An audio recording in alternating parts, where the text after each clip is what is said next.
I'm just laughing. I don't know. I amused myself, and then I thought, I know, I'll cover my face so that you can do whatever you need to do, and I won't delay things because I'm giggling. And then instead, the covering of the face caused you not to do the thing, so I was still making sure we didn't start remotely on time or calm and collected. Perfect, because I'm pretty sure we probably talk about more delays, not just podcast starting delays this week, more game delays. Have more games been delayed? Probably. Who knows?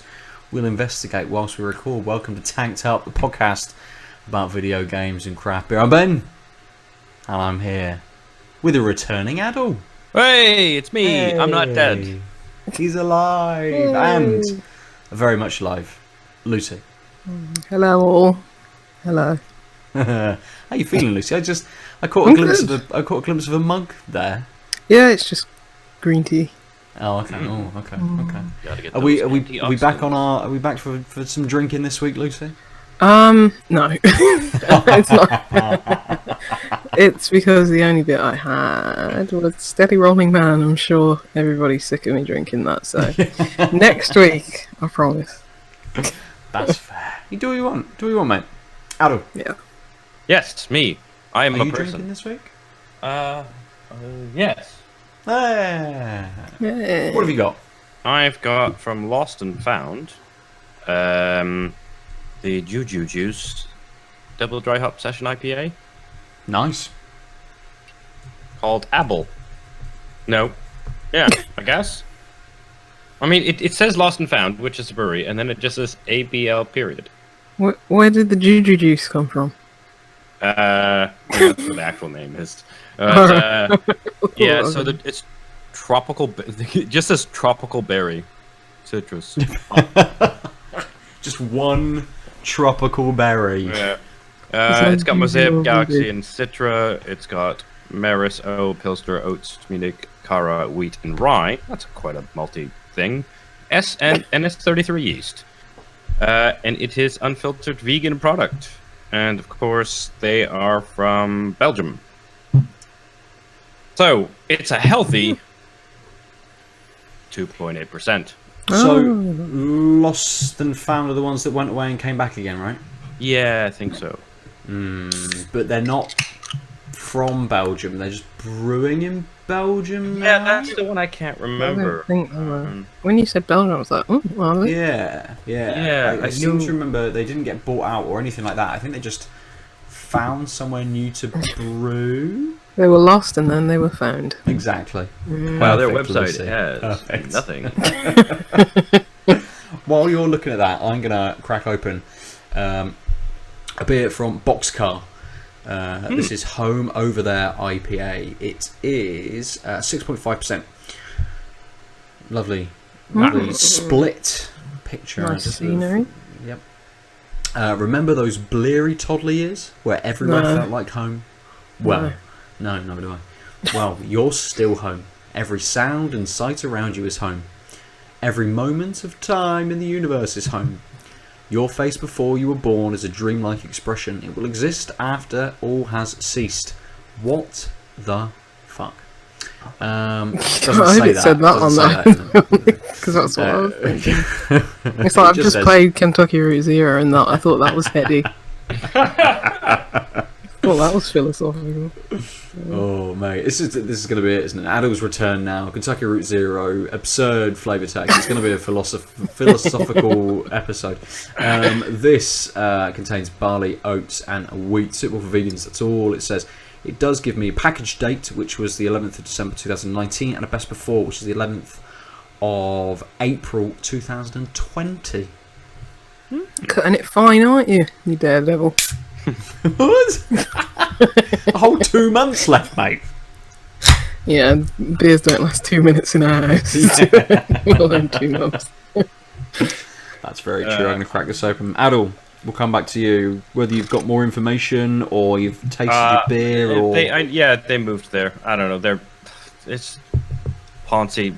This is the story manifesto nonsense on their about page instead of we were here, then we moved here.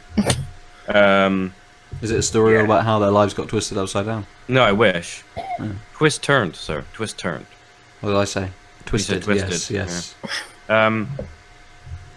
This beer, on the other hand, is not that ponty. It's I definitely... really wonder how many people get out of ridiculous references. It's a I don't very know what you're talking about. We are specific, very... like, subset of pop culture from somewhere between 85 and 2002, maybe. yeah. No, never went for that long, surely. I think I've made a Vanilla Sky reference before, and that's 2001. Okay. I think that's as late as we. Yeah, I was trying to get further into the millennium, but no. Now the Willennium, that's our style. What was I saying? It smells Sorry. citrusy. Yeah, very nice, light, slightly sweet citrus smell. I'm gonna take a picture before I forget. It's gonna be one of my worsts. It looks good. Not your picture of the beer itself. It does look good. So it's like a hazy straw color. So I mean, quite opaque. That's really nice. Head disappeared on almost immediately, but it did pour with a bit of one, which is nice. It looks like Fanta. It does look very light. It's a little yellow. It's just the light in here. It is also light. What a bit liquidy. Get a little pininess. Actually, I mean, given that it's 2.8%, it still tastes like a beer, which is nice. Again, slight biscuity notes on the finish, a little piney. Get that hit of from the mosaic and the citra of sort of some tropical fruit, some citrus. But it is real light, really wet. Like it was very well. It tastes kind of watery. Like it just doesn't have that sort of viscosity. So But does it have the flavour? it does have good flavor. But that means I will probably drink it real quick because it tastes good and it's like drinking water. Yeah. So Dangerous.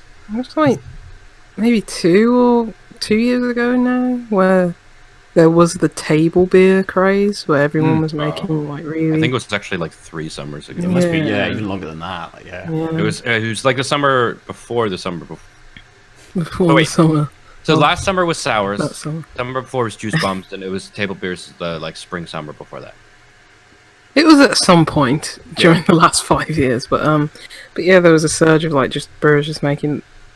I mean, I imagine like now it's quite well. It's more like health conscious beers like now, but prior to that, it was like, yeah, we just want to make it a low percentage, not exactly going down the health route, but just to be like, you know, you may want to drive home or something like that. Not exactly going down the whole, oh, let's have like a 200 calorie beer or something like that or less. Yeah. There was a bit of a resurgence, wasn't there? Sort of, you saw a few, and they kept calling them like micro IPAs and micro lagers and things like that. And that was maybe the end of last summer, I seem to remember. Yeah, but I really enjoyed the ones that I had, like Brew by Numbers. I think did quite a few and stuff like that. Yeah, there was a Magic Rock one as well. I seem to remember, which was super low. Yeah, just packing all that flavour into like low percent beers. It's good. Yeah, nice, good. This boxcar smells lovely. Oh, it looks Lovely, too. lovely fruity nose. A little more amber, a little more sort of orangey than yours, Aadil. But ooh, that's lovely. He's enjoying it. I am. Oh man, I was just gonna. I'm not gonna say anything. Just gonna smash back. Yeah, Just you gonna just suck carry on. away. Wouldn't So want to it's get in the way.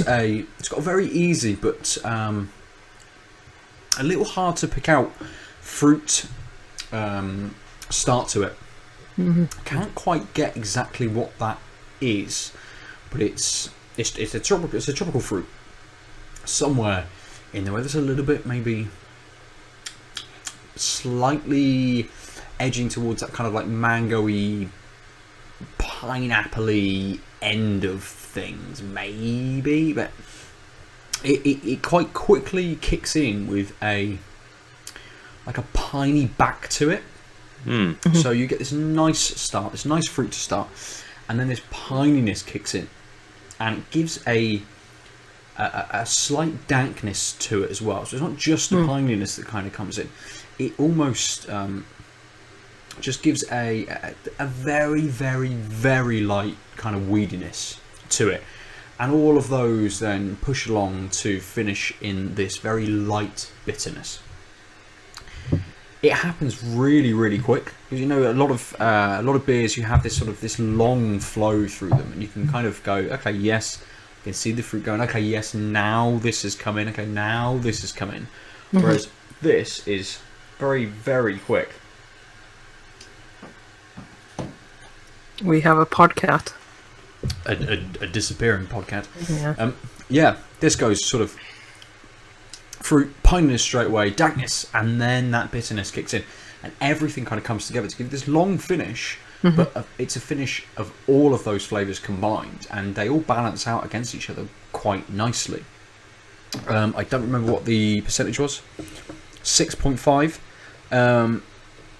I wanted to check because it feels like it could be higher. There is a little bit of a burn to it that kind of creeps in. You know, sometimes when we have these much bigger percentage beers edging towards those sort of double figures, you can pick that alcohol out because you get that light burn to it that kind of follows in with a bitterness or something. This has that feeling to it, but it's only 6.5%. Yeah. It's interesting to go through all of these sort of lighter IPA kind of notes, and then just have that. You know, it's that kind of burn. It's not quite that alcohol-y burn. It's almost as if you've had just a bit too much like toothpaste. You know, when you've filled your mouth with a little bit too much toothpaste, it's a little bit burny. Yeah, It doesn't taste like toothpaste at all, but Sorry. it's just that level. That level. You know, it's over twice the amount of alcohol as my beer. Yeah, so someone's a bit of a wino then, isn't they? We're over here drinking green tea and 2.9% beers. 2.8. I don't 2.8. I don't fly that close to the sun. It's true. It's true. We won't talk about my next beer yet, then. Oh, gonna be okay, like I mean, 11% like or we're almost 200 episodes in, Just go up. and Ooh. we generally don't talk about the second beer until That's the first beer. We don't. Should we talk about some games? Lucy. Yeah. No, I want to know about Death Stranding. Haven't I talked Jeff about it Keighley enough? Stranding. Haven't I No, talked I want to about it know enough? more. I want to know how you're still getting on with it. Are you getting on with it okay? still? Death Stranding update. I am still getting on with it. I am still plugging away. How many gigs was that update? 45. Oh. I had to wait approximately 3 minutes for it. What was that for? No, no, don't There's worry. no DLC or anything, is it? Straight over the top. There was Is that a joke? There's no update. I said I'd give an update. Death Stranding. Oh, And then I made a joke about updates and games. well, you know what, Aadil, that's a real problem, okay? Because, like, when I was playing Call of Duty, there was like 18,000 different updates, so this is a real-life problem, so I don't like you making light of such, you know... To be fair, there was an update. Issues. It was very, very small, and it allows you to tweak a couple of things, like turn off how your little baby. ODEC hand reacts to the BT, so it doesn't slow time down when you encounter them. so actual flashes up. gameplay. Yeah, stuff that's actually been changed in there. But Death Stranding almost feels like we've just had that conversation we just had. That kind of feels like Death Stranding. Like you're kind of going somewhere, but you're not really going anywhere. You know, You're in limbo. I'm making on all a of beach. these exactly. I'm making all these deliveries, traveling around, and it's such a calming experience. At times, it can be just completely relaxing. You know, you've got your pack full of stuff, and you're trudging over these mountains, and it is slow going, and it's just calm. It's relaxing. I mean, it has those higher moments where you go into an encampment to get some items for someone, and you've got to fight and restrain the human enemies, or you've got to creep around the BT areas. My arsenal is constantly upgrading, so it's easier to do those things. And at the moment I'm at that point where I haven't made it to the final city yet. That's the next step in the story, and I feel like it's coming towards the end. So I've kind of gone back to some of the previous places to do lots of little bits and just to enjoy it, because I don't you're think not compelled to finish it. You just want to chill out. Absolutely, and that's one of the lovely things about it. It doesn't push you, doesn't make you have to go finish.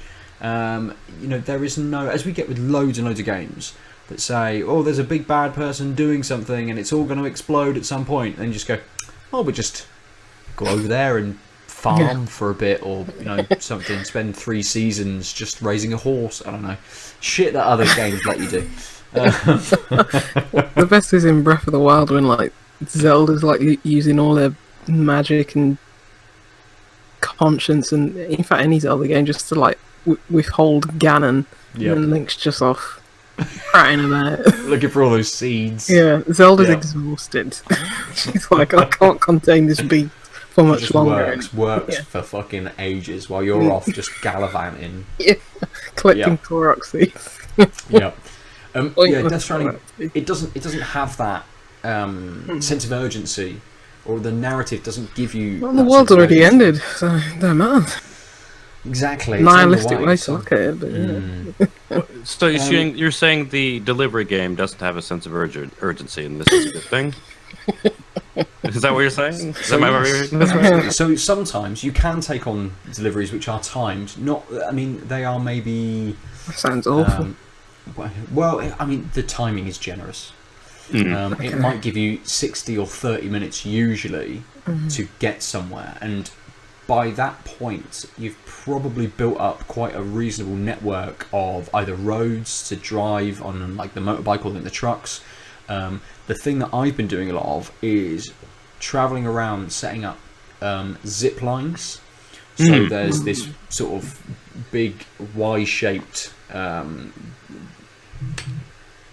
thing that you can put up, and it gives this, I don't know what fucking technology they're using, some kind of energy zip line between 2 points, and they can obviously only go certain distances, so you're kind of they have to be within sight of each other. You can't have even rocks that would be in the way of your path on that line. You can't have those between, so you've got to be very precise in where you're setting these up. And I've just been traversing the mountains, setting up all of these things, so then I can do those time deliveries. You can also try and do them as a premium delivery. So if it says do this within 30 minutes, the premium delivery might say do this in 15 minutes. Right. And rather than just normally one would say you only need to deliver 1 of 2 pieces of cargo, this would be you have to deliver both. Right. So there's various things that I've been doing as well to kind of do those higher end runs and things like that.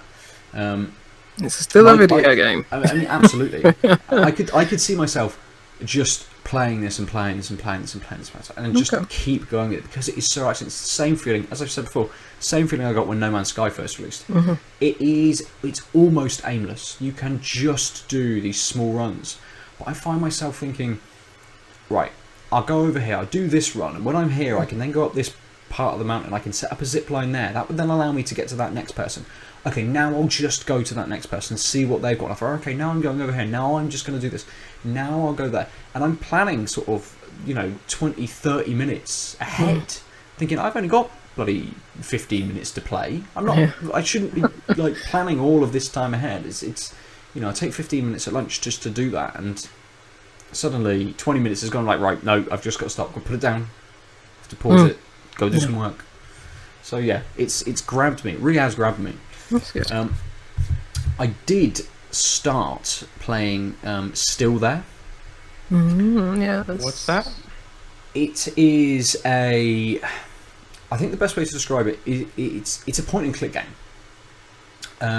You are a guy on a space station, and you have to do various tasks on the space station. A lot of them revolve around using this big, crazy set of different instruments plugged into this computer to do various things. It's really well presented. Mm-hmm. So the way that it works is, rather than you moving between screens, it's almost as if I'm sat here, I'm almost on this like 360 arc around me. So it's almost like I'm sat in a swivel chair, and I can just move between the different sections of the ship. So I can be here at the computer and then just move along to the kitchen or to the bedroom and go and do various things. You're living the dream, basically. Yeah, absolutely. I mean, sort of. There's lots of little narrative parts in here. Lots of different things you can look at. Logs that are in the computer, emails that have been sent prior to you sort of being there. So they're already in the computer stuff. Lots of lovely little bits that tease this narrative that is slowly kind of unraveling itself as well. It sounds, like from that, it sounds like a really good like point and click adventure game, but it has this barrier to it in that it explains so little. When you're doing things like the tasks, it might say, "Oh, you need to boost the signal," but in nowhere does it tell you how you're meant to boost the signal. Right. You've got this instruction manual which gives you instructions of how to work some of the different plugins to the computer, but you don't know which plugin you're kind of meant to be looking at. It doesn't quite tell you until you try and do something that if you want to make a coffee, you've got to do something first to produce water, to then put it in with the coffee grinds. You've then got to boil it on the hob. Is this coffee talk? Yeah, I was going to say. I mean, Coffee Talk has less gameplay for making a coffee than this. Yeah, absolutely. Probably does, yeah. But yeah, so there's lots of little things that it doesn't give you. Like, it's teasing all these lovely narrative things, but it only teases these gameplay elements as well. And I think I've probably spent about an hour and a half with it so far. I don't know how long it is, but I spent maybe an hour and a half with it so far. I've come to the end of day 2 because there's always things happen on each day. You've got certain tasks to do on a day, narrative unfolds on each of these days. But I think I've spent longer with it than I should have, or that I could have. Had it have had just a little bit more direction, rather than an hour and a half, I would probably have only spent an hour with it. Right. So it has that kind of, you're in space, you don't really know what you're doing sense to it, but I just like a little bit more direction from it, I think. Yeah. I mean, are those things that you're doing, like boiling the coffee, are those like plot critical? Like, is there any mechanical reason why you're doing this? Or, so is it further in the plot? On the first day, you have a list of tasks to do.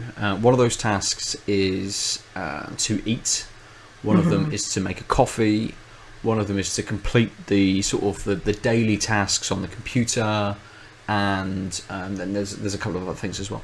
So you kind of have to work through this list before the narrative will move on. Day 2 is a bit different because it presented it in a slightly different way. An event happened and then you went back to do these tasks instead. But it kind of, you had to make a coffee. You had to do that on the first day. And there was kind of a narrative essence behind it because you were sent a care package. You had to then use the computer to retrieve it from space, and inside it was coffee and stuff to be able to then do that. So it kind of it shows you almost it's working. Like, do this and this will allow this to happen. Do this, this will allow this to happen. It's almost like that point and click formula where X follows fucking whatever, and it just I don't know. It's just a little bit too strict without giving me quite enough to push me forward. Too obtuse. Yeah, but it is Right. intriguing. The story is intriguing. The character, why he's there, the relationship of him with the station and kind of what's going on around him is compelling enough to keep me playing. And I think now I've got my head around that obtuseness enough that I will start to think differently. And it may just be, again, that I'm not in that point and click kind of frame of mind. Yeah. We've talked before, many episodes ago, about being in that kind of frame of mind to be able to play a point and click adventure game and how I'm you need always to in kind that of mood. think about it. Yes, But you are, absolutely, yeah. 'Cause I'm sick. But I'll definitely stick with it. It's definitely intriguing. Yeah, because But it just seems a bit too like harsh for anyone that would kind of be new to this. it's that. I'm trying to think of the name of that game where I think you're in like a submarine and you're trying to. You've got like this, this console in front of you, this, this panel of or whatever's in a submarine, all these analog dials and stuff like that, but you're trying to Beep-boops. navigate this submarine. Yeah, beep boops. Oh. Yeah. And flashing lights. And I think the whole game is like learning how to pilot the submarine. I'll try and find the Right. name of it, but probably just interrupt somebody and shout it. I know it's on that wish list, but because You'll wake up in the night and just scream it. yeah, I'm trying to find the name of it. Anyway, carry on. It reminds me of what I thought that it is, but yeah, carry on. I'll find it eventually. I mean, yeah, I will continue with it. I think these two games, Death Stranding and Still There, actually, you expect one to be super obtuse, long-winded, and the other to maybe be a bit more sort of snappy because of the level of it, the scale of production, Yeah. and things like that. But actually, they're kind of almost like the inverse of each other. But they kind of work quite well as two games played almost sort of side by side. I'd said, I think maybe last week or the week before, whilst I'd sort of started Death Stranding, that I'd be playing a few more smaller titles kind of alongside Death Stranding. I mean, still there's the first one I've actually played alongside Death Stranding. Hopefully whatever I'll try and finish this out, and whatever I pick next hopefully will be a little bit more I don't know, again a different experience, again enough that I'm not feeling bogged down, let's say. Bogged down with parcels, bogged down with mechanics, instructions. A light-hearted, fun game. Yes, yeah, that's exactly what I need. I need something that is just... To be fair, I know you've been playing like Call of Duty, Lucy. They do things like that, like first-person shooters. And when we used to play a lot of Battlefield 1, they are good just for release and like nothing more. They're not big narrative games. They're not big in the experience that you're kind of having. They are just good games to release and to have a bit of a break between everything almost. And I feel like I need something like that as well. Right. Yeah, Call of Duty's pretty good. Yeah? That Enjoying multiplayer it? feels... Yeah. It's like, this is the first time I've really played Call of Duty since... I think I played a little bit of Advanced Warfare Online. The jumpy one. Oh, yeah. Right. But in terms of Call of Duty... and Advanced... Infinite, I played the campaign. Which is actually alright, but... fucking Call of Duty naming conventions are the stupidest fucking thing in existence. Yeah. I mean, none of the franchises do great things. No. I mean, what do you got? You've got Battlefield 1. That was a dumb one. Went from 1 to 5. Yeah. 5 to 1. Right? Wasn't it 5? No. 1 to 5. Oh, 1 to 5. God, yeah. I can't even keep this shit straight. Was it Battlefield 1942. Hardline? Yeah, that was Bad Company. yeah. Vietnam. 3, 4, 4. Hardline, 1, 5. And then what do you got? You got Counter-Strike Source, Counter-Strike. Go! Yes. Yeah.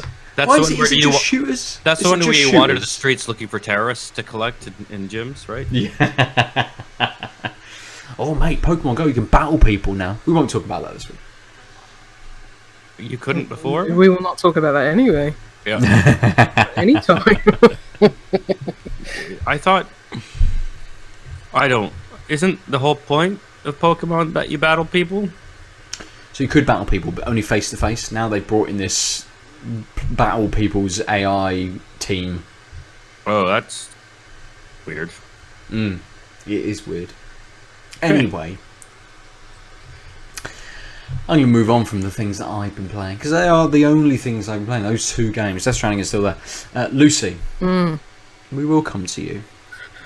'Cause I'm sure you've played fucking loads. I have, yeah, but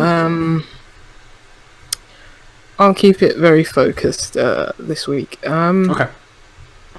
I finished Kentucky Route Zero. I'm not going to go into that because we could be here for years. We could be here for 7 years, which is how long it took to came out. Yes, absolutely. And just to interject very slightly, I do want to play Kentucky Route Zero. Yeah, absolutely. Yeah, but not at the moment. Oh no, I've been kind of waiting to have the whole game.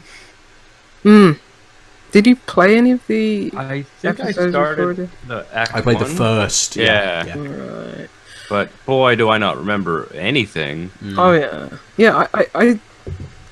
I was surprised that I'm not going to talk about it much because I really don't want to spoil it for you two or anybody else. But it's surprising how much I did remember from all these episodes, and I just think that's a testament to how like this game stood the test of time, where other games probably wouldn't. I mean, you could note that down to how absolutely weird and abstract it is, and just like the really evocative and striking art style. But I'm glad I replayed all the episodes and all the like interstitial like interludes in between each episode that came out over the years, because it's just like, oh yeah, how did I not see this the first time? How did I not pick on this the first time?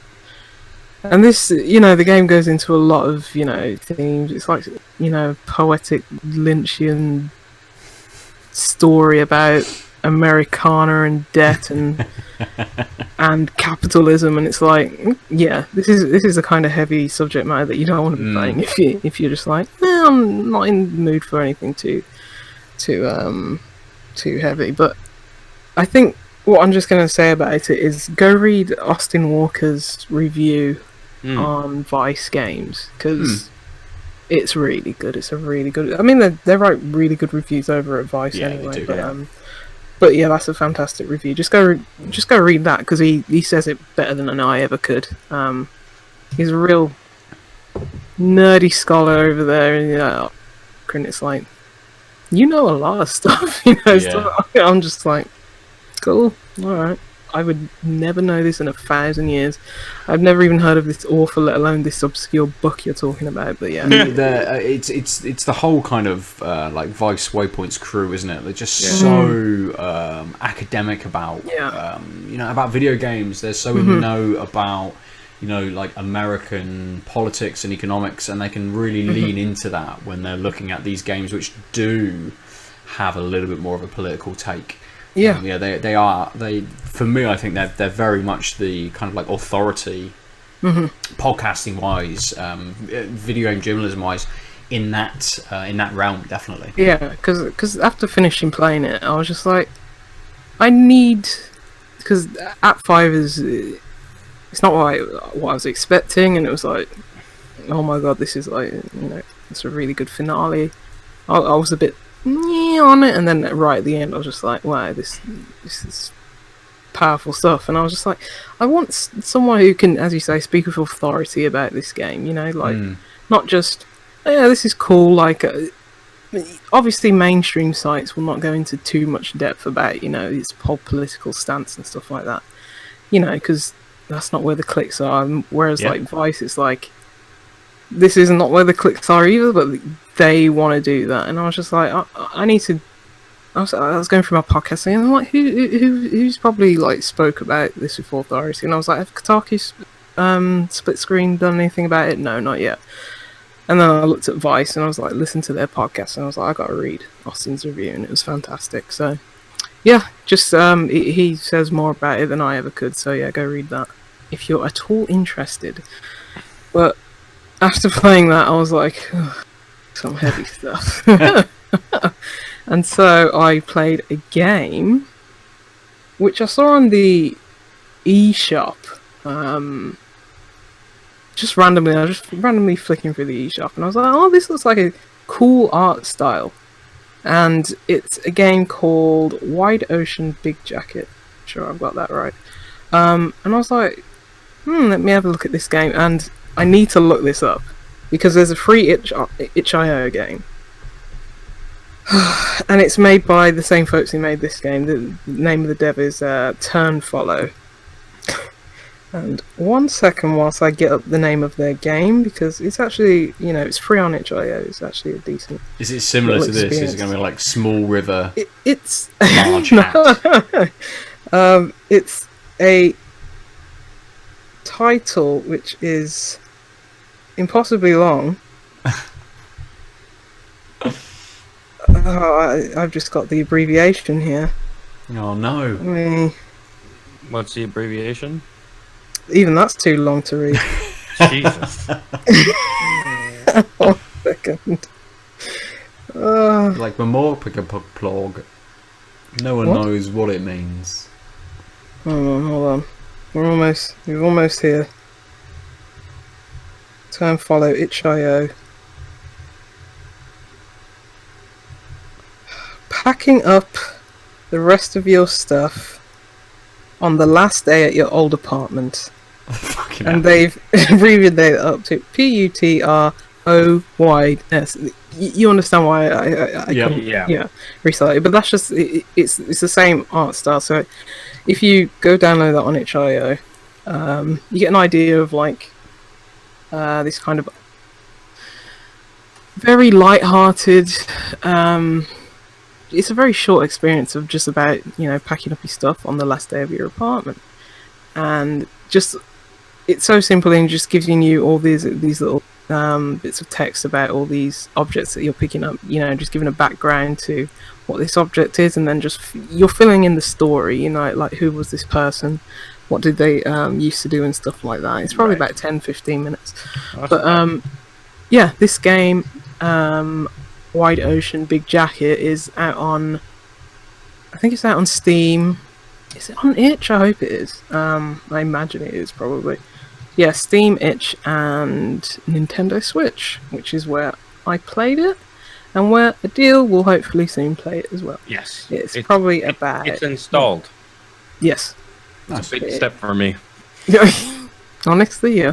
But it's probably about, well, I'd say it's somewhere between an hour and 90 minutes.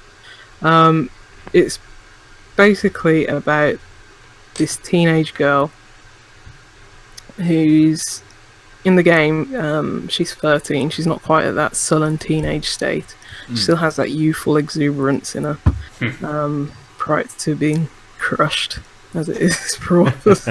Anyway, she's there for her boyfriend, who's like, oh, you know, not just he's probably been browbeaten into being his her boyfriend. It's like he probably doesn't have much say in the matter. He's just there, and it's her aunt and uncle, and they're all going on this camping trip, and it's just a very strange family dynamic. It's like, oh, these two very young teenagers, you know, they're probably just, you know, they were friends at school prior to, you know, anything, and it's just like, oh yeah, you're my boyfriend, you're my girlfriend, etc. And it's you know, aunt and uncle, and it's just like okay, we're going on this camping trip, and it's just experiencing the interpersonal relationships between all these characters. It's Yeah. very light-hearted and jovial. It's quite funny as well. Quite a few jokes. It's like you can tell that the two adults are like, okay, we're here with these two kids, and it's like we don't know what to do with them, and the kids are just like, well, the girl's very like outgoing, and whereas the boy's very withdrawn into himself, and he's like, I don't know why I'm here, and she's just like, ruling the roost and everything. Right. But it's just it's set over these very small chapters. I think there's 20 in all. And what was interesting is that you could access any chapter from just opening the game anyway. You didn't even have to play through it all. But strongly recommend you start from the beginning, obviously. But you can just go to any one of those chapters from a chapter, chapter select screen from the title screen. So Right. and it's just a really light-hearted experience. There's actually quite some some heartfelt moments to it. There's some real moments between the two adults, and then how the adults are connecting with these children. But yeah, it's a really nice, sweet, short, which I enjoyed experience. And it's like, this is what I needed. I needed some light-hearted nonsense about that. Still, it has this quite saccharine, like sweet undertone to it after Kentucky Route Zero. Fair.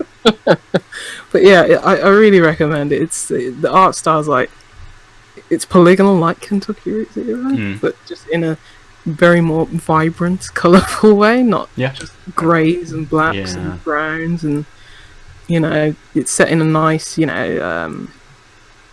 light wooden area, right?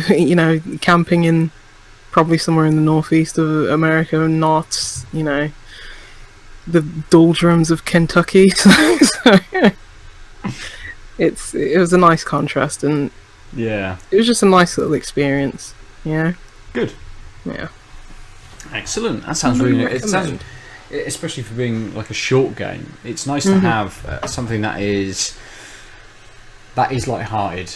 We don't need every game, as we talked about before, we don't need every game to have a big political stance. As Coffee Talk was, it touches on these things, but it doesn't need to try and solve them. It doesn't need to make everyone antagonistic who is doing a certain thing, and it's great to be able to just have a light experience,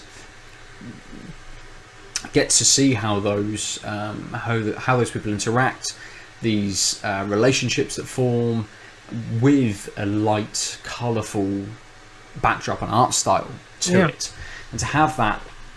I was going to say uplifting. It sounds from your experience like it was like an uplifting experience. So and it talks. This is not heavy subject matter, but it talks about like puberty, divorce, stuff like that, and just it has these very small moments where it's like, is this getting serious? And it's just like, oh no, but there's just a joke around the corner, or it's like very uplifting moment just around the corner. It still manages to bring weight to those little things, but it's not like you're not crushed by it. It's not like not to harp back, but like Kentucky Route Zero. Oh my god, the last act. Let me just say that I went from crying to laughing today. So Fair enough. The whole gamut of emotions. So. Mate, I just do that while I'm working. So it's nice to have an actual experience every day. whilst you're doing it. Yeah. Good. And is this just recently released? Yeah, today came out. Well, as of recording on Tuesday, the 4th of February. So pick it up. It's very delightful. It's just good. Very delightful. Yeah, I'm looking forward to it. It also seems like the right length of game for me to get back into playing the games. Absolutely. It's like a bit like Frog Detective. It does what it needs to do. Within 90 minutes, you have a few laughs out of it, and it's got that really funny art style. And I like the way it's presented as well, because you're basically you're in this like first person. It's like you're an ethereal being, and you're just amongst these people, and then you're just moving the camera, and you're like focusing on this person. Their name comes up over them. It's just like you just press it, the select button, A or B. I can't remember on Switch because Xbox ruined everything. And it's just like, yes, you talk to that person, and it's very lo-fi. It's not the production budget. You can tell is not massive for this, so it's like every time all these conversations, it's not voice acted. It like cuts to this black screen, and you just got the like an illustration of this character, and then you see text underneath, but it still works really well. It's you can almost hear those characters. So, and then it's not really graphically intensive, like mechanically intensive or anything like that. You need 2 buttons, and it's just really chilled out experience. Yeah. Nice. I shall look out. You said it was on Steam as well, didn't you? Yeah. Yeah, I'll take a look at that. Good. Yeah. Shall we open another bit? I agree, and I don't even have one. Oh, what you got there, Adam? I've got the from Drop Project, the Lip Smack Fruited Sour. It is a more reasonable 5%. It has barley, wheat, yeast, and raspberries and blackberries. It's by Missing Link Brewing in Chiddingly? I don't know. Never heard that place. Yeah, I think it's... They're Brighton, aren't they? Yes, but Drop Project is the name of the brewery. I assume that they collab or use the space of Missing Link? No, Missing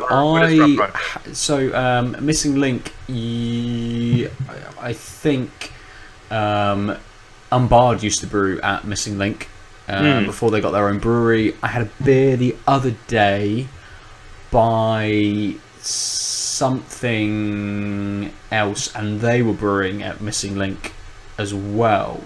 So I think Missing Link is just this kind of large scale brewer for hire type place. That's the vibe I was getting as well, what I remembered. You walk in and there's just thousands of teams of people everywhere, all brewing different beers.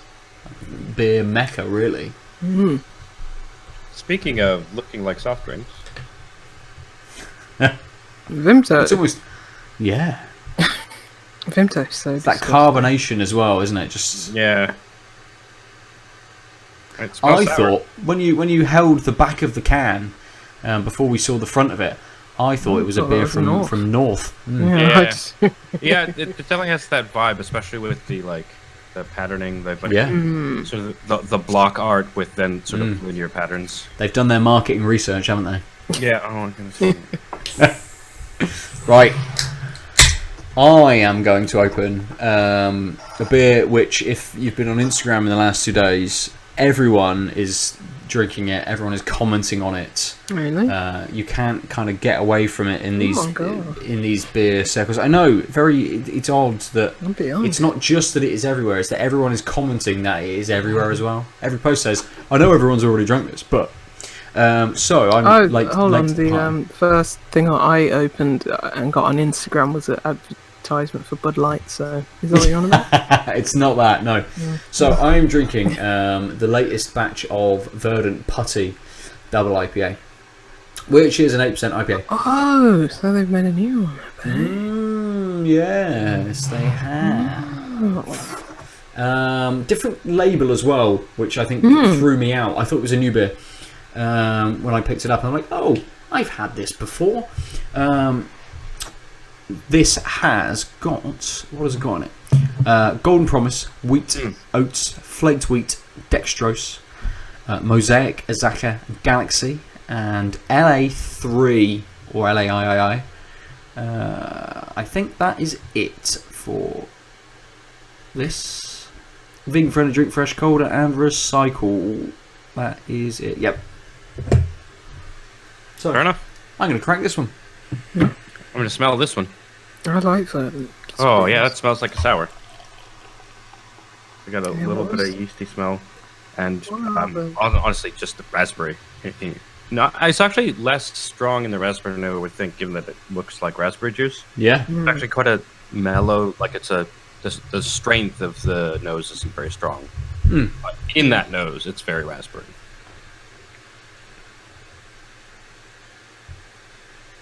It was pulp that I was thinking, not from Verdant. Oh yeah. That's a very nice beer. Yes, it is. Yeah. Oh wow. That tastes.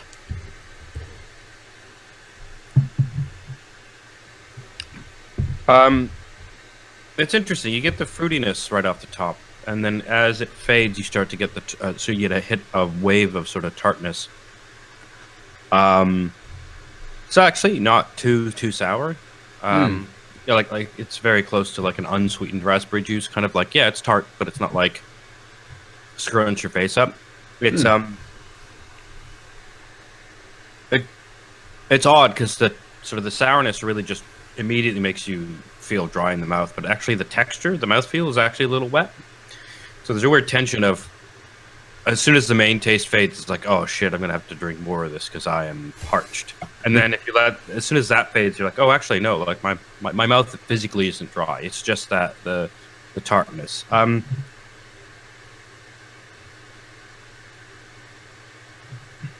Not a lot else going on. Okay. It's a little one-dimensional. I like that the sort of tartness comes late and has an interesting finish, etc. But it's kind of just like raspberry juice and then some sour. And as that fades, you're like, yeah, this is kind of a beer. But this would be like a beer I would say, shit, they don't have ciders here. Have this. You're a cider person. Really? Okay. I mean, someone who maybe doesn't like super sweet ciders, obviously, but I just mean like it's got that fruitiness. It's got this. You can barely tell the alcohol, but it has very, very little beer sort of markers going on. Again, I'm going to drink it probably like a drink juice, so we'll see how long it lasts. At least again, it's obviously not as low as your first beer, but it's still quite a low beer relative to kind of the normal things that we that we drink. So even if you do smash it back, you'll probably be fine. I'm having to pour this putty very, very slowly.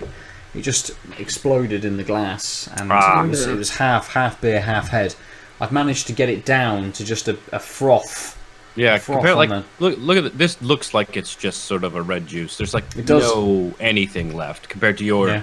I'm a motherfucking beer pour. And I mean, look at it. Look at the murk. Yeah. On that, and it's a very, very similar colour to the Boxcar. Similar head, although this is a little bit more frothy. I don't know whether the can was just shook a little bit more than the other one. Yeah. It's got a nice but light smell. Expected something a bit bigger, perhaps, for 8%. That's fair. But it's got a nice. It's a very light sort of nose to it.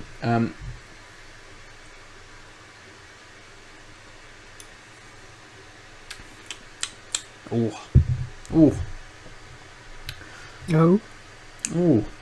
So.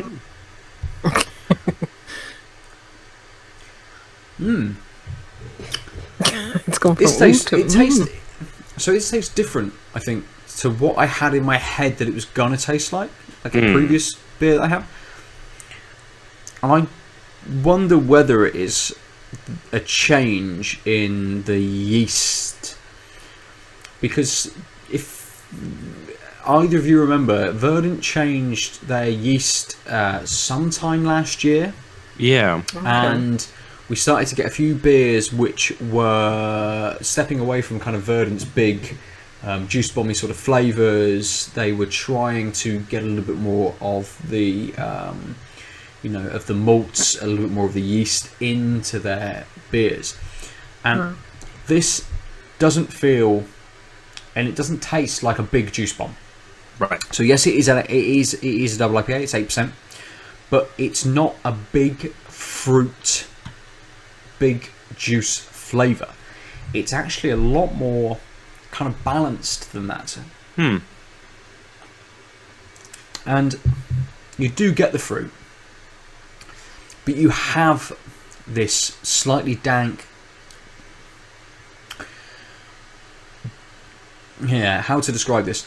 It's kind of dank, more on that stewed fruit side than on that weedy sort of side.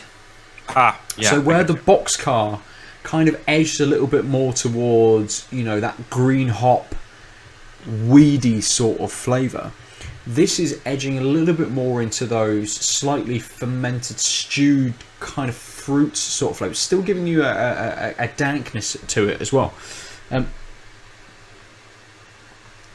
You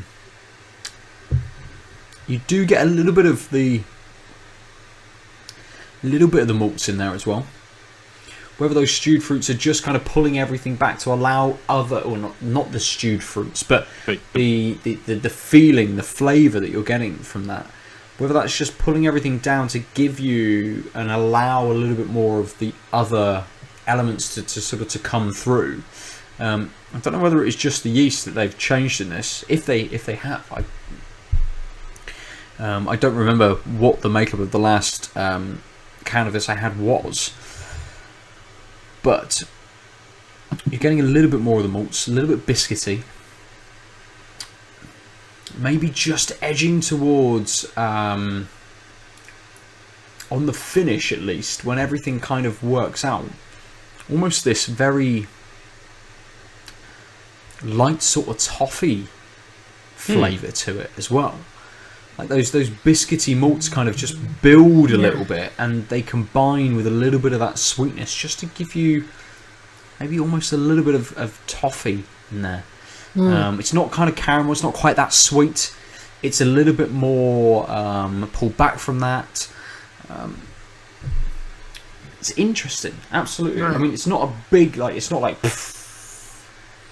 It's very much more reserved than I remember this bit being. Or maybe you've just gone wilder. I mean, maybe. I mean, maybe I've drank so many beers in between as well that I've got no, there's no way I'm going to remember what that fucking last batch tasted like, am I? No concept of time or space. None. No, absolutely not. But I'm enjoying it. That's what matters. Yeah. Indeed it does, yeah. Into my glass. There we go. So, we'll drink these. Lucy, did you have anything to finish on? Do you have any further games that you wanted just to mention? Ooh. No. Go play Kentucky Route Zero and Wide Ocean Big Jacket. Good. Well, that rounds you out nicely, and we'll move on to you, Aadil. Oh, Jesus, fuck. I mean, I definitely planned to I definitely didn't forget, and then... I mean, I know there is this new Jesus game out, but I don't think he can fuck it. I mean, he might be able to. I don't know. Alright, you know what? Fuck this. I need help figuring out what to... I have a backlog, I have a stack of games from... God knows how I don't think we have 5 hours, mate. I'm not suggesting we go through them, but what the hell should I play, folks? Wide Ocean Big Jacket. Okay, cool. Next, that's a short game. What do you want to play? What are you I don't know. It's been so long since I really had time to play a game. So, I mean, it's really difficult to kind of recommend a game to someone. Because you don't know where their headspace is at. You don't know what they've been doing to kind of know maybe what can then counter that. I think at least with you, we have a little bit of an understanding about what you've been doing for the last sort of few months. Maybe why you haven't been reading. Yes. Why you haven't been gaming. A huge amount. So yeah, don't recommend Papers, please. Great game, but not right now. Exactly. So we have a little bit of an insight. I think maybe, possibly, hopefully, we can get some people tweeting at you and things like this to tell you sort of what they've been playing, maybe to kind of break the monotony of what they're doing or getting away from bigger games and things like this. But just for those kind of people, and to refresh us a little bit, it's going to be very hard for you to do, but try and boil down into a couple of sentences kind of what you've been doing for the last few months, like what your main tasks have been, so we can kind of think about maybe what would either ease you in, which maybe has some kind of like little link and bridges you from what you've been doing back into games, or something that will just be completely out there that will just sever that kind of tie. I mean, teaching philosophy, finishing the corrections on my PhD in philosophy, which was on a very abstract topic. The nature of logic. Yeah. And then, honestly, when I had free time, it was mostly like, oh, I'll go to the pub with some friends because I need to be out away from a screen and the desk and whatever. And still obviously have easy access to beer. I don't have a problem. It's a solution. But I think, I mean, I think basically I don't even know. So what? You know, a word here. I mean, continue along your train of thought, but I think I was gonna the games that you want to play. Yeah, I was gonna mention sort of the top end of the stack. But yeah, basically, I don't know if I would go into something super twitchy because I'm rusty, and that would probably annoy the shit out of me that I can't play even to the mediocre level I'm used to me playing at.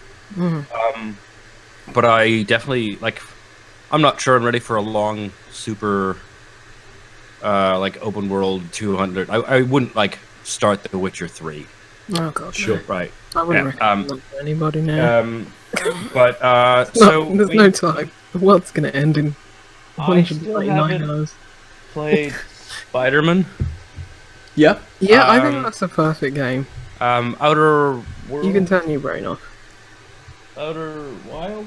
No, do not play the Outer Worlds. The Outer Worlds was the one that you grabbed for PlayStation. Yes, I was looking at the case there. That's one that it's at least shorter than the average Fallout game. It's one I've been meaning to play. That's why I actually bought it, and then just didn't have the time. Yeah. Don't play the Outer Wilds. Yeah, I mean that's not because it's not a good game. It's just lame. It's having to be punctual. You have to be punctual in that game. You have to do things at a very certain time-specific things. You're in a rush all the time in that game. Wait, are you talking about Outer Worlds or Outer Wilds? I've now lost. Wilds. Yeah, that's a game that I'm interested in. Haven't picked up because to be honest, it's one of those things where it would either be perfect because I've been in my existential abstract headspace, or it would be exactly not what I want. Yeah. But yeah, you're right. Rushing around because it's 22-minute cycles before everything resets, right? Yeah, that's something I'm looking forward to maybe getting on Humble, and then whenever I get it, hopefully trying it out. To be honest, Magic Arena is out on the Epic Store this week. That was the thing I was going to say. That's interesting. But crack addict can't go away. but I really don't. To get into that game properly, because they just released a set, would take a lot of effort and possibly money. And I realized I like that type of game, like the card games, because they're quick rounds, and if I do play it, I can play for a half hour and then bail. And now I don't have to do that. And actually, I kind of wouldn't mind something more narrative than just strategy. Yeah, Spider-Man. Yeah. You can turn your brain off and play Spider-Man. Yeah, I think Spider-Man gives you enough. It gives you enough narrative that you don't have to follow it too hard. It's quite easy. The gameplay is. It's not twitchy. I mean, it can be kind of in combat, but at least starting it will ease you in. It's not going to give you those fast encounters that I'm thinking of, which were sort of towards the end of the game. We had all of these enemies everywhere. Right. I mean, I don't think I'll be terrible at gaming. I just mean I wouldn't be hey, I'm gonna pick up Call of Duty and join Lucy in the fray with her being. I'd be fine if I can play it after several years. It'll be fine. No, I do think it's. I don't know. I just hopped in, and it's. But I think good, or if everyone else is terrible. I don't know what it is. Yeah. I think it's You're because just it feels destroying like them. Black Ops. So you got this muscle memory. Yeah. Maybe and shipment. There's no jumping, is there? There's no. No. None at all. wall You're running stapled to the or- ground. There's there's jumping and sliding, little hopping. You can slide. Okay. They've got the thing back where it's like, I remember, which one of them that nerfed, like, you know, if you like knife somebody, it was an instant kill. Yeah. Mhm. It's not an instant kill as such in this one, but I'm sure Oh. they completely nerfed it one time, and I just like, what you I did. thought it was.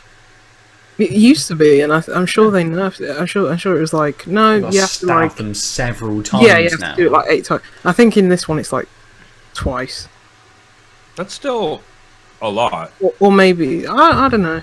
It maybe because you're always frantic. You always do it Yeah. twice. Maybe it's, I don't know. I don't know how this game works. It just feels like. I mean, I think you could probably, as I was saying, something like Call of Duty would be a good sort of like palate cleanser for me at the moment as well. You know, something completely different. Black Ops. Original Black Ops. Have I still? Do I still? I don't think I still have that.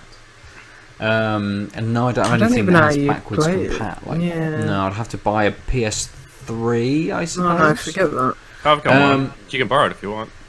Ooh. I was thinking of just buying it digitally because I've got the disc. Mm. That thing's precious. Mm. Maybe I should get it digitally for like. For you, Aadil, I think something like a Call of Duty isn't out of the realm of kind of possibility within the next couple of kind of like experiences. Yeah. Something that is, just a bit more. To be honest, it's mostly I like multiplayer games, playing with people I know. That's a big thing. Yeah. But also, yeah, I mean, I just kind of want to not feel rushed and get some enjoyment. Yeah, I would absolutely. like to do some recreation versus immediately go back into like I want to get good and blah blah blah. That type of game. So like a Souls game doesn't interest me right now for the same reason. And I think when you mentioned Spider-Man and Lucy said yes to that, I think she's got it right there. That Spider-Man kind of is this almost this middle ground. It's quite approachable, gives you a little bit of narrative, and actually, I think if you got 4 hours into Spider-Man, you played it for a little while, and you'd experienced it, and went, yeah, actually, I'm good with that. It's so easy to put down, and not kind of go back to. It's not it's not super compelling in its narrative to make you want to see it through. I think a lot of people who played it and saw it through enjoyed the experience and wanted to play because it is fun to play. I really more like so the than narrative as well. I mean, the narrative was good, but it didn't I think kind of pull me along. grabbed it towards the end of that game, or was it because I just wanted to finish it? I can't remember. I think it might have been either late and I had work the next day or something like that. I just wanted to finish it. But the narrative is good. It gives you that direction to be like. It does a good balance of like open world and narrative, keeping you going. Yeah, it does. Yeah. Yeah, you can just turn your brain off, and it's like even if you don't stick with it, it is easy coming back to those mechanics. Because I went back and played the DLC. Right. Like I think it was the last 2 DLC drops both in the same go. I can't remember, but because those came out like pretty close to one another, I think. Yeah, I think they were within a few weeks. There was 3, wasn't there? And they were all within sort of 3 or 4 weeks of each other. They followed on quite quickly. Right. And it was easy enough to go back to those mechanics, even after playing like in the months between like Red Dead, which with that control scheme breaks everybody. So I mean, that's a game I also have access to. Definitely build up into that one. Yeah. Get a few notches in your belt first before you go into that. You can speedrun that game, right? Yeah. I was looking at how much it was on Steam. I was like, I bet that would look pretty. Yeah, I mean, But I'm not going to go there. Yeah. I'm not going to go there. I think if I have it also a PS4, never used the disc, and I think I'll probably just sell that used, and when next time it goes on sale on PC. Now that I have a box, I should be hopefully making it work. Can you imagine what the fog looks like? Can you imagine a nice 4K giant? I can cowboy see scene? that right now. Yeah. I've got it in my fingertips now. So, we've currently got for you Spider-Man. That you should thing that delve I've already into. forgot the name of. What else? And the one that White Lucy was Ocean playing, Big Wide Jacket. Ocean Big Jacket. What else have you got on Switch? Because that's just a lying bed. Yeah, that's I true. kind of Let's just- find out. And also, is there a way that you can search on Switch or order by like playtime? Not your playtime, but by some kind of Average. No. Can you on any console? No. Probably not. It would be super helpful. It would be brilliant to be able to do. Well, And yeah. go, what But games have devs I got probably that will wouldn't take wanna- me an hour to play? Yeah. Devs probably wouldn't want to advertise that though, because people like, this game's £20. I can Firewatch is £20. Yeah. I finished it in 4 minutes. Yeah. Delilah didn't love me back. Yeah. Like, come on. I don't know why I went Scared. into that one. She didn't want the commitment. She didn't want the commitment. She had to go. I completely understood. Fucking love the end of Firewatch. Oh yeah, me too. I think it's so I'm glad they didn't cave like BioWare and patch in a new ending. Oh god. Yeah, get me started.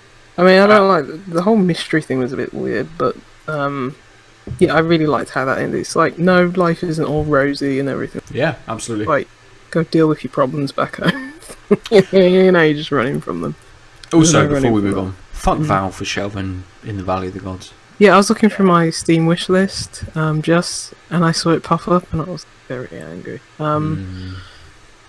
Naughty Crawl is the name of that game that I was talking about earlier. Naughty Call. Naughty Crawl. Oh. Naughty as in N-A-U-T-R. Naughty. Things on my Switch. Yeah, I thought you were talking about, like that fucking booty call simulator. Yeah. No. I've got. I haven't finished Golf Story. That's I've got- fun. Yeah, I've got Gris Yeah, last year. that's good. That's like, what, 3 hours? You can knock that out. It's on Game Katana Pass. Zero. Yeah, as well. I need to go back to Kasane. Yeah. But that's Slay the that's Spire. twitchy, so... Yeah. Yeah. Hollow Knight No. soon, but not now. I mean, you could Yeah. start playing it and then just go into a stupor like I did. Yeah. God no, like 2 weeks and get lost. And we need to find you. I forgot about this. I might actually go back to Cadence of Hyrule. Oh, yeah. Oh yeah. It's a decent You'd one. probably have to restart that though. Yeah, that's probably true. I mean, I Probably didn't have get no far. idea where you're going. Yeah. Doesn't give you much direction. Link's Awakening. I've talked about that in the past. How it's That- just what I really that's- want to do is play the Game Boy game again. That's the problem. Alright. And runs then better. Sayonara Wild Hearts and Wide Ocean That's a Big good Jacket. one. Sayonara is a good one. Cool. Because that's an hour and a... Yeah, so maybe I'll just. You're right. I think the Switch is probably the ideal, especially Well, because yeah. right now a lot of my downtime is like, I don't want to get out of bed, versus I'll get out of bed and then decide to sit down on the couch and play a game. I'd say above Spider-Man, Sayonara. Cool. Because that is very level by level. It's like, you can just commit to a 3-minute song. And Right. there you go. Cool. I great. again, I think that's what I liked about the Wipeout Omega collection as well. It was, 3 minutes and you'd done a race. Yeah. Right. And you didn't have to do another one. You could stop, or you could then pick one of 3 different options, whether you wanted to battle or race or time trial or whatever. Like, that was a nice experience to kind of do very in short sessions and just get in a couple of races and then just move on and go and do something else. But one game popped into, as you were reading everything out, one game popped into my head, which is a bit more of a time sink, but is Moonlighter. Oh yeah, you really like that. I think I got that on Humble actually. And it actually balances very well your dungeon delving and your downtime. So the idea of going into the dungeons and the combat versus then coming back to your shop and selling all of the things that you got in the dungeon. So it balances those two elements really well. That good. It kind of that does compel you, because you want to go back into the dungeon, but you know you need to make the money. So you know that you want to do the shop stuff, and you don't just want to let the girl who comes in and says, I can help you and take a 30% cut, just do it. You actually then do the shopkeeper thing, and then at night time you do the dungeon delving, and then come back and do the shopkeeper stuff. And that loop of doing those two things is very compelling. One leads on to the other very, very well. And it is forgiving enough that, yes, if you die, it will just push you back out and you lose all of your stuff, but you just try again. And it's forgiving in the sense that the dungeons aren't that long, they're not that big. You can probably run through a level in 10 minutes, and there's only 3 levels per dungeon. It's probably shorter than that, to be fair. You're probably out of a dungeon within sort of 15-20 minutes, really. So it's quite good for your time. It's as well, like being absolutely, and knowing that you have done your dungeon run and that the shop is coming next, it kind of gives you that natural break. If you go, okay, I'm good, I want to go and do something else now, I've done my dungeon run, I know that I'll come back and it's something a bit more lighter next. You don't have to do the shop stuff, you can just go straight back into the dungeon run, do another run again and just miss out on a day's worth of trading type thing. But it kind of gives you those options and is short enough in those loops that you're not bogged down, you're not sat there for an hour having to worry about cutscene, getting through the next bit, where it saves, how you get back to that point, those sorts of things. It is pretty short, so I think that might be, if you do have it, that might be a good pick for you. Yeah, I do have it. I will, once I figure out what machine I'll install it on, I'll queue it. Where do you own Sayonara? Oh, Switch. Okay. Those were literally the handful of games I described were things that are currently installed on my Switch, which I have not opened yet. Yeah, Sayonara is like it's like on rails, like so.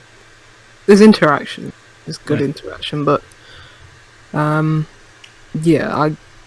definitely suggest that. And when you said like Wipeout, Ben, it's like I guess there are parts of it which are a bit Wipeouty.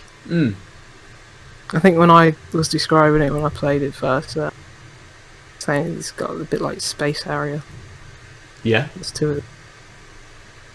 And then that just reminded me that people don't know what Space Harrier is. A different concept. That's true. We may have some listeners who don't know what Space Harrier is. That seems. I was just watching a stream. You wouldn't know what it is. Good C Fixer.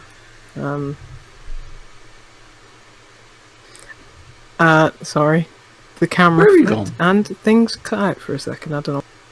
You're still gone. You're still cut out. Yeah, I mean, can you hear me? Black square. We can hear you, but you are a black box. I am black. Yes. Thank you. Yeah, it was unfortunate timing on my part. Okay. Maybe blip it on and off again. It's a new audio input. Okay. Am I back? No. Yay! Hey! Weird. Strange things afoot. Anyway, some people don't know what Space Harrier is, and I'll just leave it there. And it depressed me. Okay. People thought it was something very obscure. You said people don't know what Space Harrier is, and your computer just went, "Well, I'm done with humanity, thanks." So bye. I'll just shut down. That's how I felt. I just completely switched, and like my brain just went dead with people. Like, thought it was something very obscure, like this game never existed, or it was like some indie game of the 80s that 2 people had played. But anyway, That is incorrect. yeah. Oh, let's finish there then for this week. Space Harrier being an indie game from the 80s. Aadil, Yes, Ben. 2 beers. 1 cup.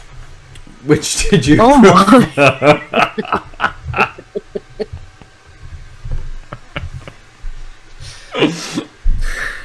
Oh god. Well, that's a post 2001. Yeah, Yes. look at us. That's You a sure? modern. I mean, I it's think that's about 2006. 6, something like that. It's 7? definitely. It's. I'm I mean, it's not still gonna look it up. not new. I'd say probably 2007. I, I was going to look go here? 2003. I'm going looking early. My Google 2007.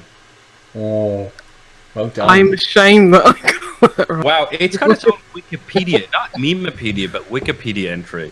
2 Really? Girls, 1 Cup is the unofficial nickname of the trailer for Hungry Bitches, a 2007 Brazilian scat fetish pornographic film produced by MFX Media.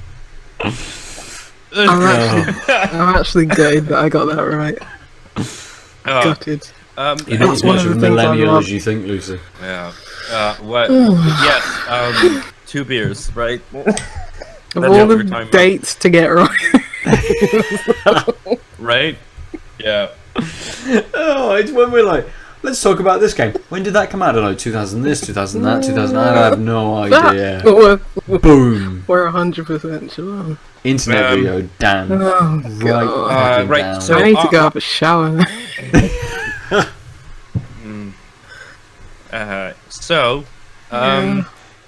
Things. I like the first one more. There we go. The lighter beer. Yeah, so the Juju Juice DDH Session IPA, it tasted like beer. It was light and it didn't quite have the mouthfeel, or like, there was something sort of hold back because it was only a 2.8% session. But it tasted like a beer. It was a little uninteresting as a sort of double dry hop session IPA. I was kind of hoping more tastes would go on. But there was more than one note, and I think my problem with the lip smack is it essentially tasted not even like alcoholic raspberry juice, but just unsweetened kind of tart raspberry juice. Yeah. Yeah, I mean, there was like I said, there's a moment where some of the maltiness comes in, and after sort of the hit of the tartness fades. But that's about it. Like, it's just, I like sours now. It's not just that it was a sour. It's just I was hoping for more dynamics and sort of more layers, and it just was kind of flat in that sense. Yeah. So it goes to Lost and Found, a bowl. I still don't know. Juju something? The Juju Juice DDH Session IPA coming in at a 2.8%. Thank you. Lovely. Very, very nice advertising voice. Yeah, I was gonna say it is less velvety than what I just sounded. And if you need Aadil to market and advertise your beer, he is at the Omniarch for all of your needs. And unemployed, so would gladly do it. For How about me, you? Yeah. I think I'm going to give it to the Boxcar this week. Just gonna give it to it. Yep. X's as well. Yeah, Boxcar. Yeah, the Verdant. The Verdant was nice. But I think it started to flag a little bit as I was drinking it. Okay. It lost that flow of flavour as I was drinking it, and it moved much more into just being that slightly more stewy, dank fruitness. The Boxcar leaning the other way, being that more kind of like green hop dankness to it, all the way through reflected that flow. So you got those fruits. It then went very nicely into that pininess. then hit those sort of dank notes and had that bitterness to it.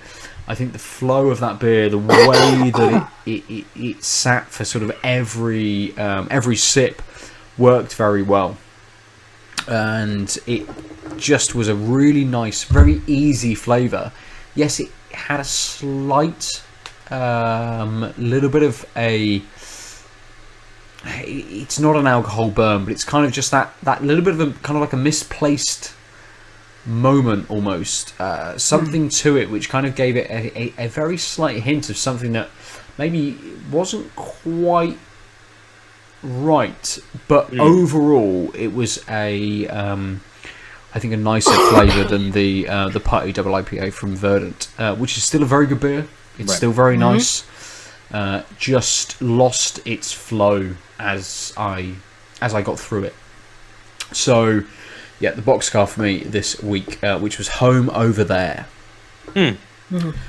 So, there are beers. They're the games we've been playing. They're the games that adults should be playing.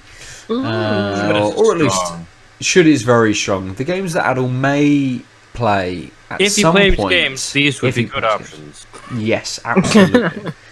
Games that he could consider. Games to consider further than you've already just considered. What are you going to play next, Ben? Oh, this is my topic. I know you said this last week. I had answers last week. I've got no idea this week.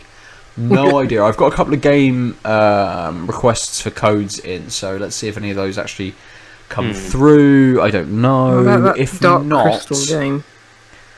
Dark Crystals. Isn't that Dark weird Crystal puppet show? Oh mate, there's a Dark Crystal Tactics game coming out. I forgot about that. It looks good. I don't know. I'm happy with just being a passive observer with the Dark Crystal.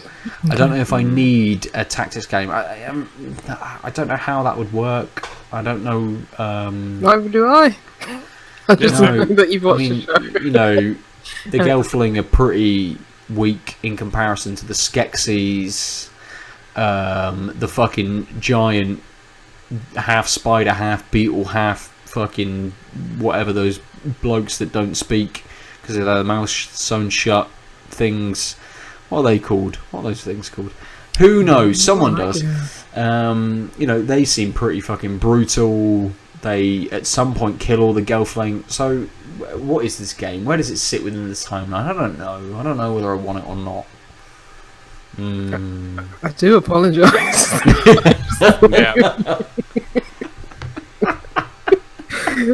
I just know you like the show.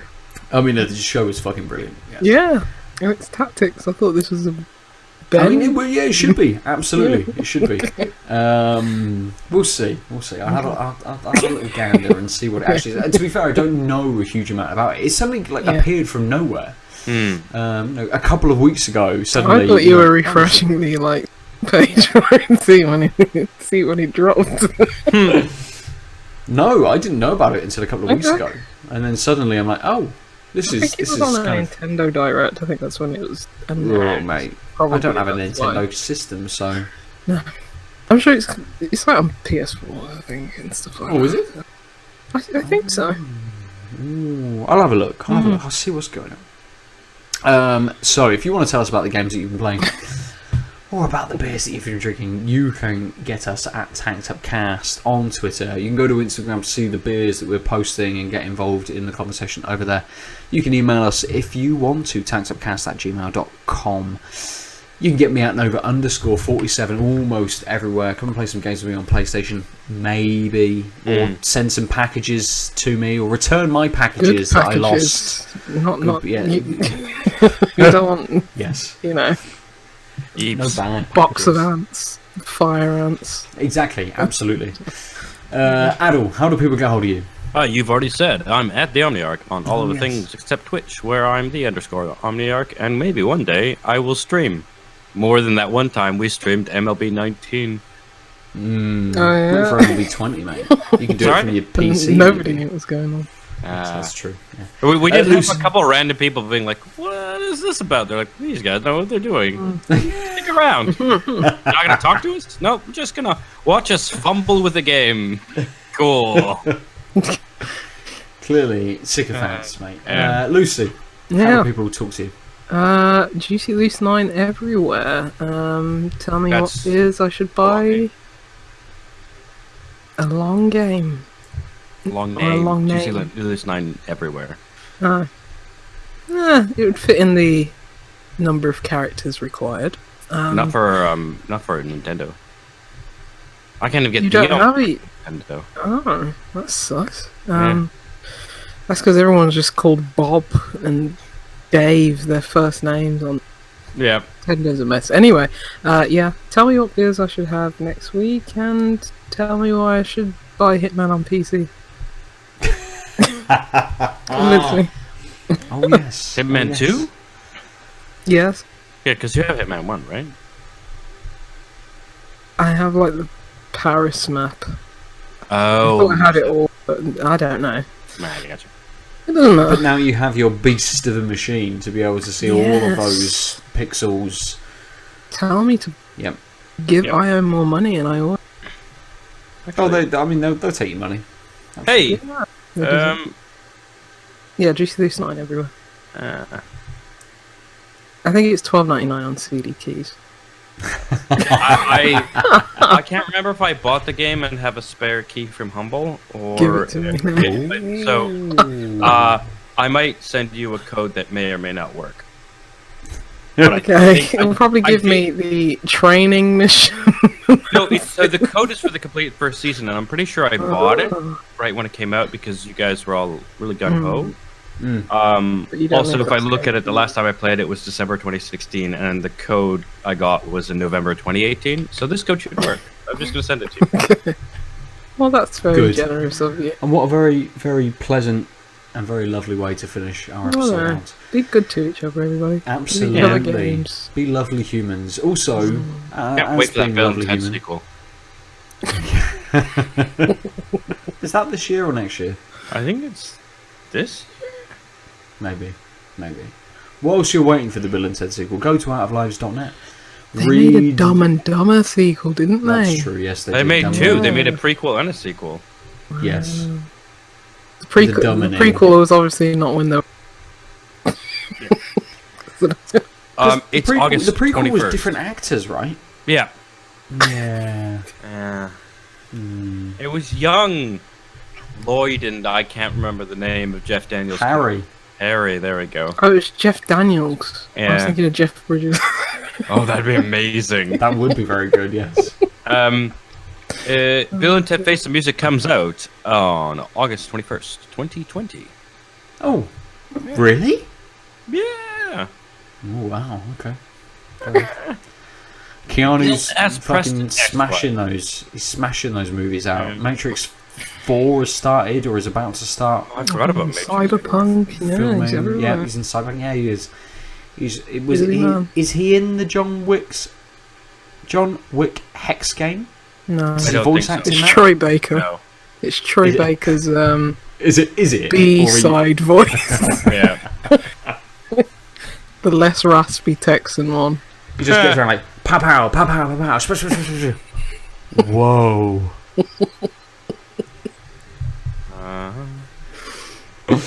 So, It's Troy Baker whilst on a we're budget looking at voice. shit, whilst everyone else is doing some things, go to outoflives.net to do all of that other shit.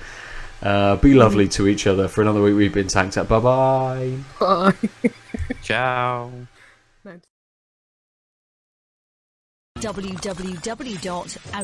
www.outoflives.net. In Troy Baker's voice. Troy Baker. Unfortunately. Ciao. That's him doing just a random voice. Yeah, the Joel draw. Yeah, the drill. That's a pirate. I'm sure Troy Baker's been a pirate at some Oh point. yeah, oh.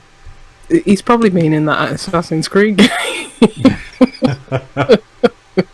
probably in Black Flag. He was probably is it Conway?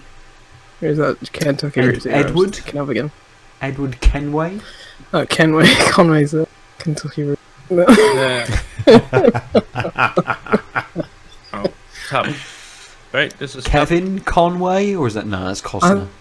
I think you were right the first time. What did you say the first time?